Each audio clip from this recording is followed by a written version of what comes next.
ოცნების ეკონომიკის მინისტრის ყოფილი მოადგილე პატიმრობაში რჩება და მის საქმეზე არსებითი განხილვა იწყება.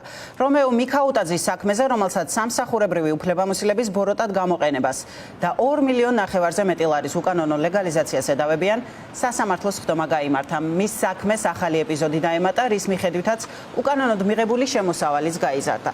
ქართული ოცნების გუნდის ყოფილმა წევრმა ხდომაზე მის წინააღმდეგ მიცემულ ჩვენებებს აბსურდი უწოდა და თქვა, რომ მეგობრებზე, რომლებმაც ჩვენებები მისცეს, ნაწყენი არ არის. მიქაუტაძე ბრალს არ აღიარებს. თამარ დემეტრაშვილი შემოგვიერთდება ხდომის დეტალებით, ის მუშაობდა ამ ხდომაზე. ეკონომიკის მინისტრის ყოფილი მოადგილე რომეო მიქაუტაძე წინასწარ პატიმრობაში რჩება.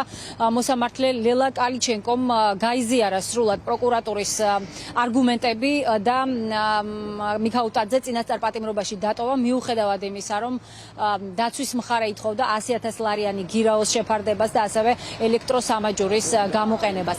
დღევანდელ ხდომაზე გაირკვა ისიც, რომ თუკი აქამდე მიქაუტაძეს 3 ეპიზოდზე ჰქონდა ბრალი წაყენებული, ახლა ეს რაოდენობა გაიზარდა 9-მდე, თანხის ოდენობაც, რომელსაც ედავება ლეგალიზებას და უკანონო შემოსავლის მიღებას, თანხის ოდენობაც 8 მილიონ ლარამდეა გაზრდილი, თუმცა პროკურატურა არ აკონკრეტებს დეტალებს, რომელ კომპანიებს შეიძლება ეხებოდეს მიქაუტაძესთვის წაყენებული ეს ახალი ეპიზოდები.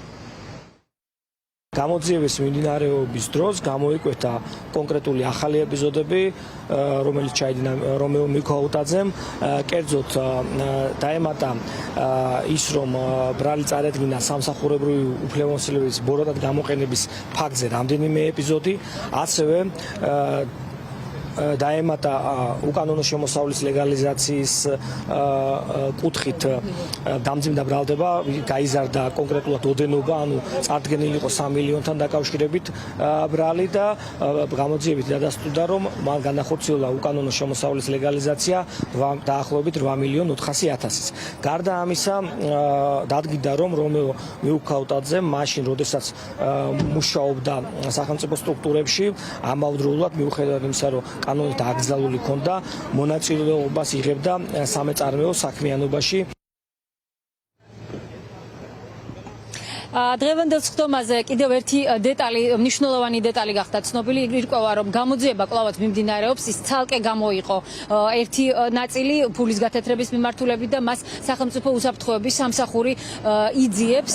შესაბამისად არ არის გამორიცხული, რომ მიქაუტაძის საქმის ირგვლივ კითხვების ადრესატები გახდნენ ასევე მისი უშუალო ხელმძღვანელი ეკონომიკის მინისტრი, მაშინდელი მინისტრი ლევან დავითაშვილი და მაშინდელი პრემიერი ირაკლი ღარიბაშვილი, ასევე თუ გავითვალისწინებთ ბაჩიაშვილის ირგვლივ განვითარებულ მოვლენებს, არც ისაა გამორიცხული, რომ კითხვები მიქაუტაძის გარემოცვისა და მისი ოჯახის წევრების მიმართაც დაისვას. დღეს ჩვენ ამ მოლოდინის შესახებ ვკითხეთ მიქაუტაძის მეუღლეს, თუმცა ის მედიასთან დუმილს ინარჩუნებს.